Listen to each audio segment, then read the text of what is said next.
Sangat.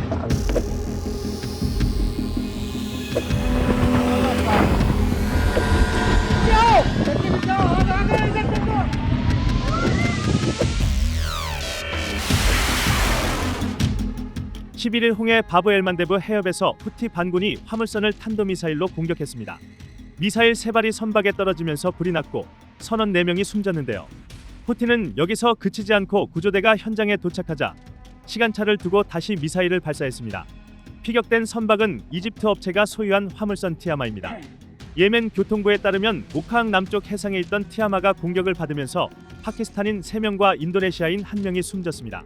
공격 이후 선원들은 선박에 대한 통제력을 잃은 것으로 전해졌습니다. 피해는 여기서 끝나지 않았습니다. 선원들을 구하기 위해 출동한 구조대가 현장에 도착하자 후티는 다시 미사일을 발사했는데요. 이른바 더블탭 공격으로 반후티 세력인 국민저항군 소속 구조대원 2명이 추가로 숨졌습니다.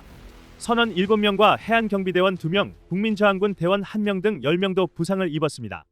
예멘 해군도 선박을 지원하기 위해 출동했다가 공격을 받은 것으로 전해졌는데요. 이번 공격으로 확인된 사망자는 모두 6명입니다. 후티는 자신들이 공격한 선박이 사우디아라비아에 군사장비를 운송하고 있었다고 주장했습니다. 반면 예멘 정부는 식량을 싣고 있던 상선이라고 밝혔는데요. 이번 공격은 지난 2월 28일 이란 전쟁이 발발한 뒤 후티의 선박 공격으로 사망자가 발생한 첫 사례로 알려졌습니다. 지난달 사우디에 대한 해상 봉쇄를 선언한 후티는 홍해를 오가는 선박과 사우디 석유 시설을 잇따라 공격하고 있습니다. 홍해 해상 운송에도 다시 비상이 걸렸습니다. 바브엘만데브 해협을 통과하는 선박은 하루 평균 50척에서 최근 32척까지 줄었습니다. 예멘 내부에서도 후티의 공격은 계속되고 있습니다. 전날에는 정부가 통제하는 항구 도시 모카를 미사일과 드론으로 공격해 최소 7명이 숨지고 30명이 다쳤는데요. 이후에도 모카와 중부 마리브의 주거 지역을 향해 탄도미사일 공격을 이어갔습니다. 예멘 정부군도 후티 거점에 대한 맞대응에 나섰습니다. 동부 알자우프주와 북서부 사다주, 마리브 일대의 후티 병력과 군사시설을 공격했다고 밝혔는데요. 지난달부터 다시 불붙은 양측의 충돌은 최근 수년 사이 가장 많은 사망자가 발생한 교전으로 번지고 있습니다. 이런 가운데 오만만에서는 미군도 봉쇄를 피해가던 선박을 직접 공격했습니다.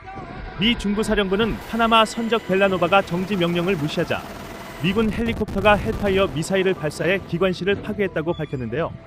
현재 미 해군은 항공모함 2척과 강습 상륙함을 포함해 15척이 넘는 군함을 아라비아해에 배치하고 있습니다. 예멘 내전이 다시 격화하는 가운데 후티가 홍해 상선과 구조대까지 공격하고 오만만에서는 미군이 이란 항구 봉쇄에 직접 나서면서 중동 해상 운송로를 둘러싼 긴장도 다시 높아지고 있습니다.